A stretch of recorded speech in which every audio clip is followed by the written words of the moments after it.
everybody. Welcome to Radio Labyrinth Presents Interviews. We have a very special interview today, and I'll tell you who that is in just a second. It is Fandemic time. The Fandemic Tour is debuting in Atlanta March 18th through the 20th, bringing the ultimate pop culture experience to Georgia, to the Peach State, with a stacked roster of celebrity guests, including Sebastian Stan, who we all know is the Winter Soldier and also currently starring in Pam and Tommy. Norman Reedus and Jeffrey Dean Morgan, to name just a couple of the people who will be there from The Walking Dead. It's the Fandemic Tour, Friday, March 18th through Sunday, March 20th, 2022, Georgia World Congress Center, Building A. Now, the address is 285 Andrew Young International Boulevard Northwest in beautiful downtown Atlanta, 30313.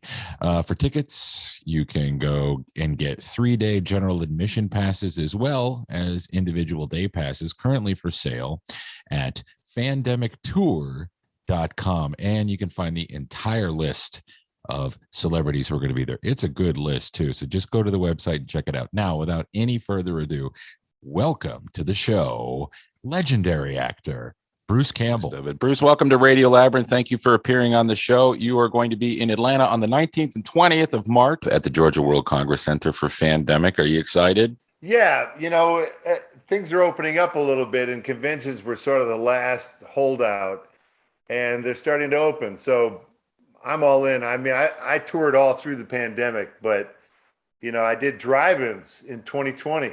They're already separated. You're in your cars.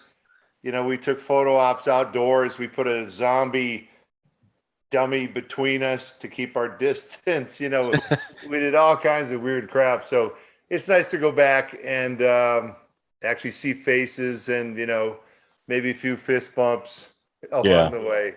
We'll see how it goes. Doesn't that feel like 100 years ago, 2 years ago? Yeah. It's been such a long slog. Yeah, and I never thought I would miss it. I thought, because conventions, they're growing like weeds. Yes. If I really wanted to, I think I could probably go to a different convention every weekend, because it's not just San Diego, it's everywhere. And Atlanta's a city that's busting out. So it's a pretty good town for it. People make money in Atlanta and they're ready to spend it. It's like Texas. Texans, they spend their money. Yes. They make it and they spend it. So you've been to Atlanta before, I'm assuming. Oh yeah, multiple times, yeah. Yeah. Have you shot anything here or been in anything that's been shot here? I did. I shot Paul Giamatti's show, Lodge 49. Oh, that's right. That's right. Yeah, they used a building right down the street from me. I should have remembered that. What an interesting show that was. I think it was too short-lived. Well, for TV, it lived, 2 seasons? That's a lot for TV.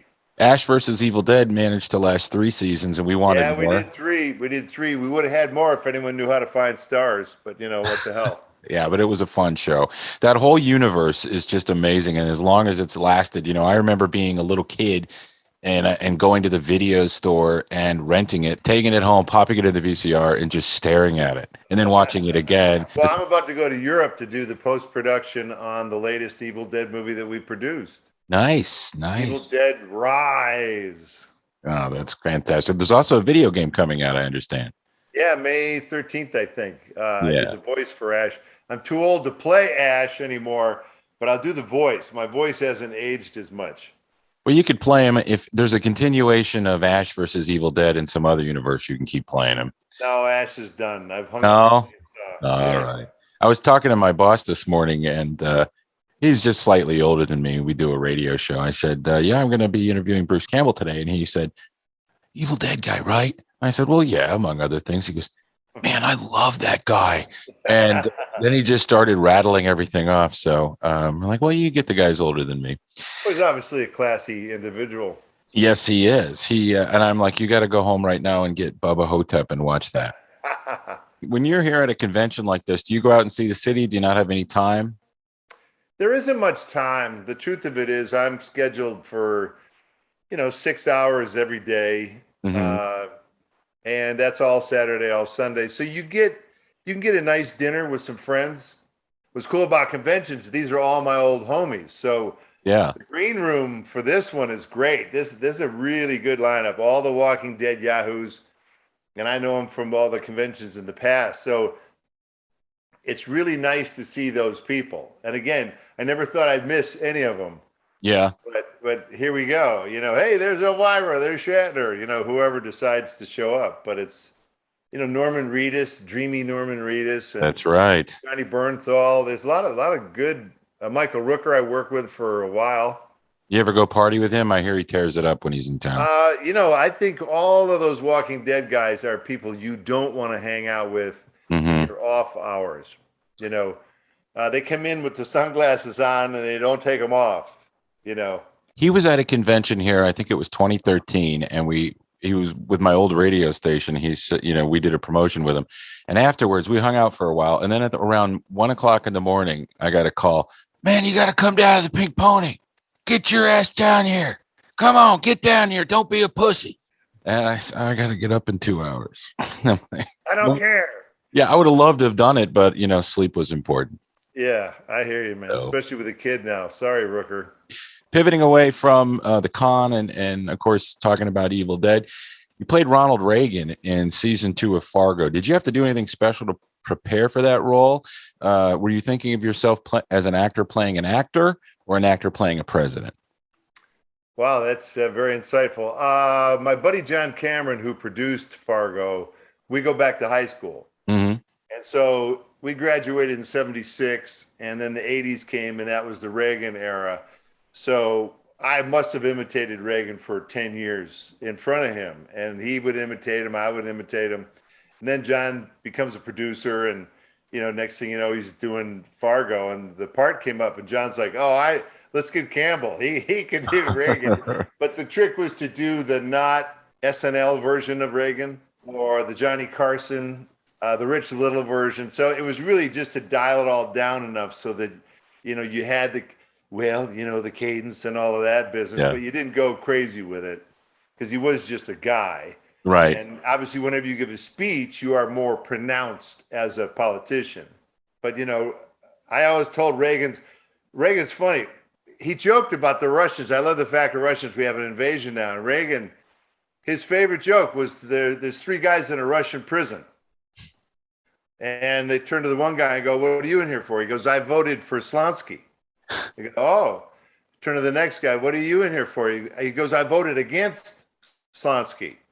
And they look at the third guy. They go, what are you in here for? He goes, I'm Slansky.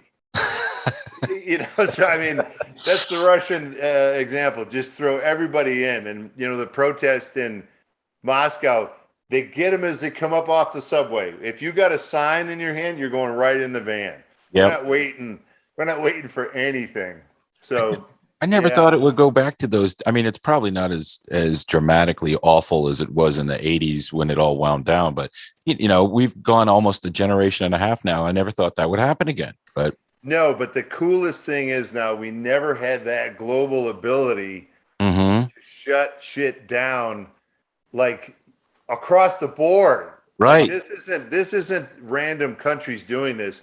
There's a good deal of the world that's like, yeah, they're being dicks. Let's pull this. Let's shut this down. I mean, to block the banking alone, we've never done that. We never have blocked the oil before. So who can outweigh it? That's really what it is. It's going to be an economic battle, and they're not going to win.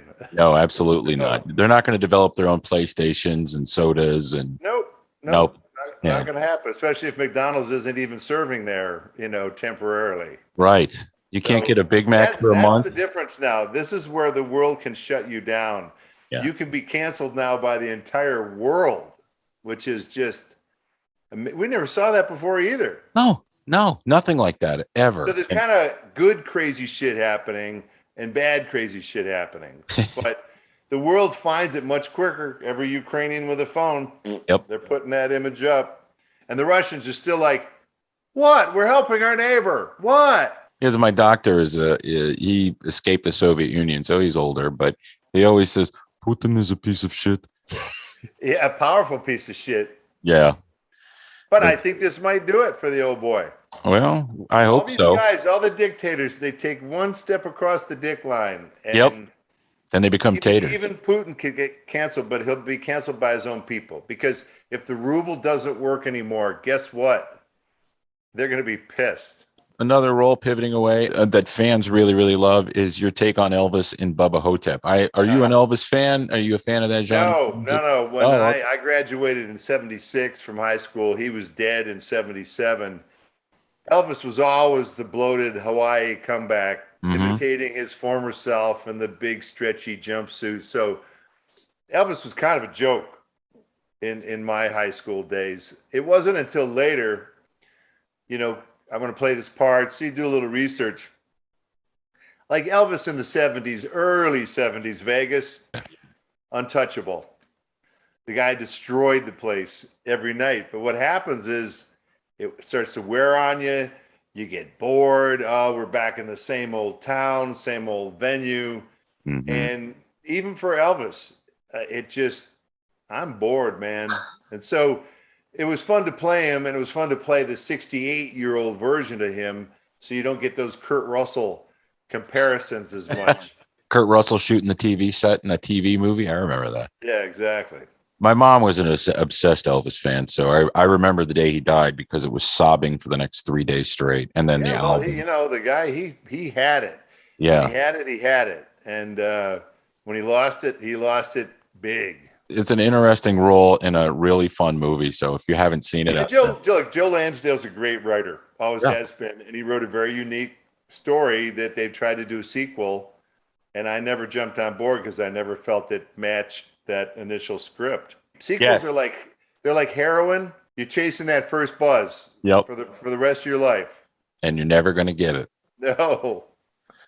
So I'm going to ask this knowing where it might go, but there's a Marvel blockbuster coming out this year that you may or may not be in. And can you say anything at all? It's hard with the Marvel movies. It's hard to even lie because I could be caught out as a liar in my lie.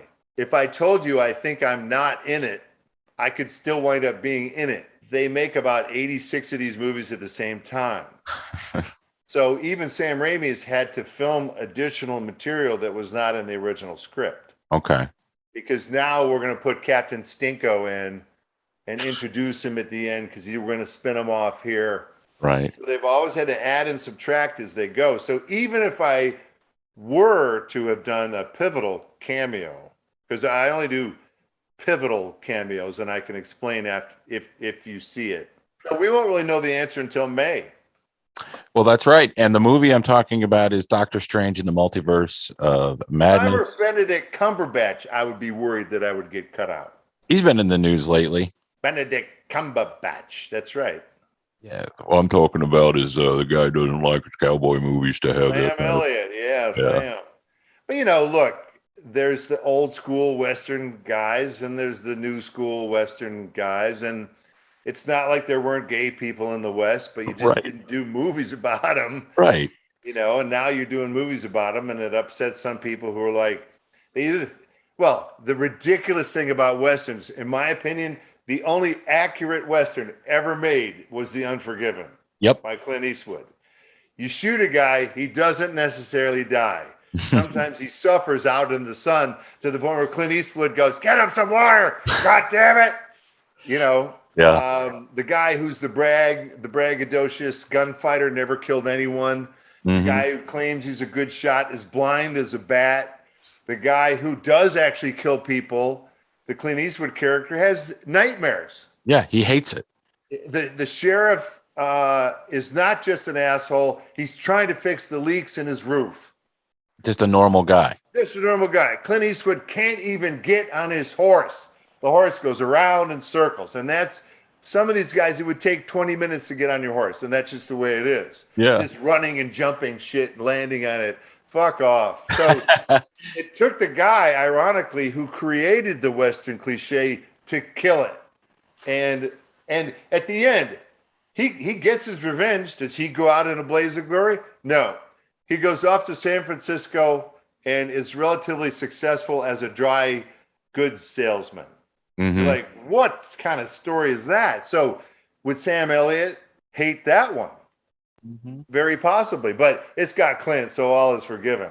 Yes, and or unforgiven. Deserves got nothing to do with it. What a great line. I love that. I've seen that movie 1,000 times. It's great.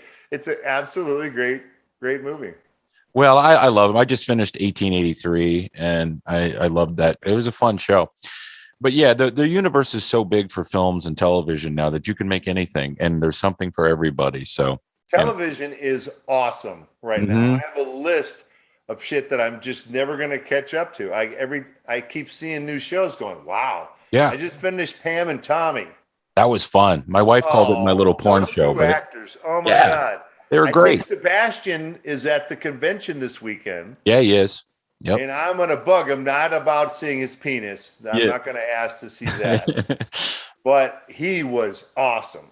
Yeah. And I'm going to be sure to tell him that. Actors love to hear when they were awesome. Well, this question comes from a guy named Roby. He's a huge fan and he loves you. And he wanted to know, what is one of your favorite, if not the favorite role of all time? I usually do about like a top 5. Okay. It's too hard. It's too hard to pick because I get paid for these parts. You know, I mean, I try and like them all. You know, the Evil Dead movies, Ash from Evil Dead, that's always a top 5. Bubba Ho-Tep's a top 5. Playing a cowboy, The Adventures of Briscoe County Jr., that's a top 5. Oh, yeah. Probably Autolycus, the King of Thieves on Hercules and Xena, that was a top 5. Just because we got away with murder for 6 years down there. No one even knew. My manager's like, people think you've retired. I'm like, I don't care. Yo, having I'm fun. making better money than you're going to get from me off of network TV, and we get to do whatever the hell we want because it's syndicated. Right. They don't even have a studio to come and yell at us. You know, and then Burn Notice was a lot of fun. Burn Notice. Because it was very mainstream, and there were a lot of people who were like, hey, what else has that old guy been in? And so they retroactively have found, you know, some of the Evil Dead movies that way. Yeah, that was a fun show too, and it was very accessible, but it was a great. Yeah, we fuck with bad guys and then we take them down. Is there anything you fanboy over yourself? Anything that like you would go to a convention to see if you had the time? Anything that you really love as a fan? Viewer, as a fan? Yeah. Ah, man, everything I've been watching on TV, Succession, is just like try and top that show as far as acting and writing and production. And, you know, I did Knots Landing. That was my first TV gig. Speaking of, You were on Knots Landing. I did not know that. I did a couple episodes of Knots Landing. And this is when you did zooming up to windows and you heard the dialogue talking because they weren't really at that location, you know. Right. They would just zoom up to a window and then cut into the interior set that we see 3 shadows on every face. Mm-hmm. I mean, the worst lighting, the worst production value, everything. When I got into TV, it's where you went to die, like the Cesar Romero or the Michael York played my boss on the show on Knots Landing. It's where you go for your soft landing, or it's where you start. You're a young actor and you do whatever, anything, TV, sure, let's do it. And after I did that episode, I don't think I did another TV for 5 years because I was so mortified at how little they gave a shit about the quality. You would do a take, and I'm talking one take. You do one take. Michelle would look at the camera guy, like Kenny or whatever. Kenny, we good? And Kenny would go. And that meant we're moving on. There was nobody even asked the director at that point because by the time I got to Knots Landing, they were like 1 foot out the door. They were 1 Coke spoon out the door. William Devane still on it when you were there? I don't even know. Wow. Who knows? He probably got down to working 1 hour a week. I'm out of here. I'm going to go play JFK again. Yeah. What if Bruce Dern, William Devane, and Jack Nicholson had a scene together? I think that would be really weird. That would be a bizarre scene. Yeah, they would all kind of sound the same. Yes, it would. It would be fun though. I don't know. I guess my first William Devane movie that I really like is what's the Dustin Hoffman movie with the Marathon Man with the Laurence Olivier. Rolling Thunder. Rolling Thunder. No. William Devane gets his hand chewed. Some criminals put his hand into the garbage disposal at his house. Okay. This was a big rash of criminals doing bad things to good citizens. And so it's a big revenge movie, Rolling Thunder. Well, Bruce, I know you got to go. I appreciate you coming on with the show. I'll see you down there at Fandemic, March 18th through the 20th. You're there Saturday and Sunday, the 19th and 20th at the Georgia World Congress. It's really, if you've never been, just go. Just go once. Wear comfortable shoes. Plan ahead. Read the rules.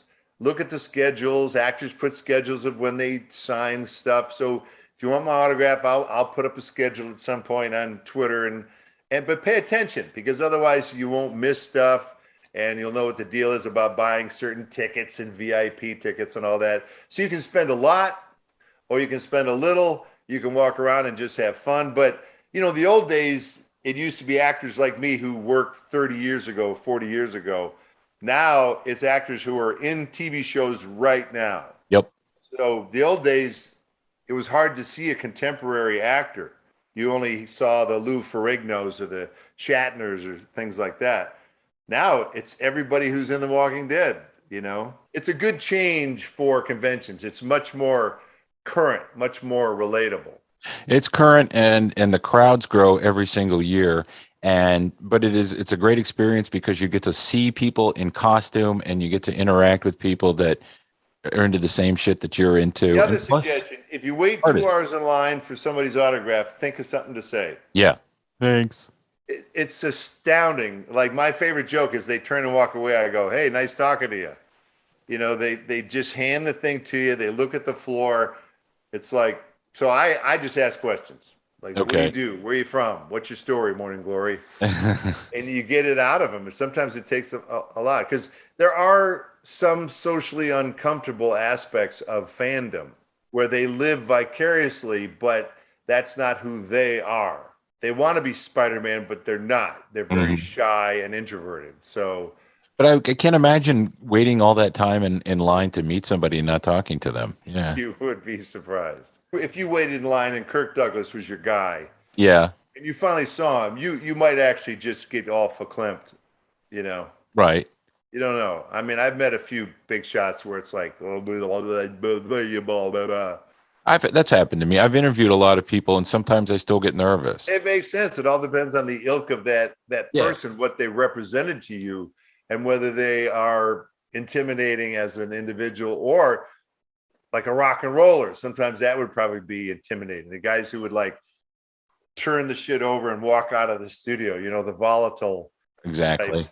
Yep. You didn't want to be there in the first place, But the people that you'd think would act like that, Paul Stanley was a nice guy. The nervousest I've ever been was with Billy West.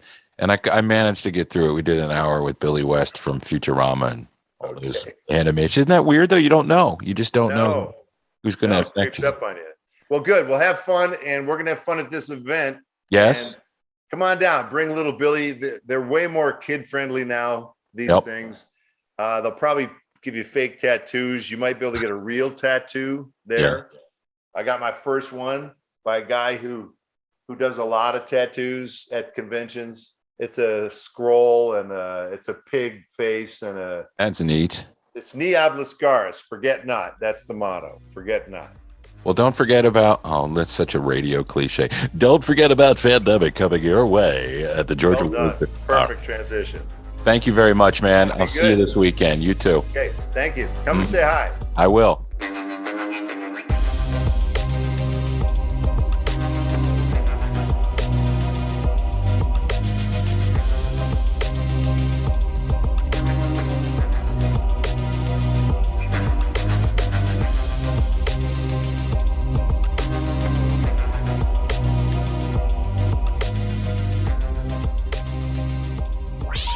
Please hang up and try again.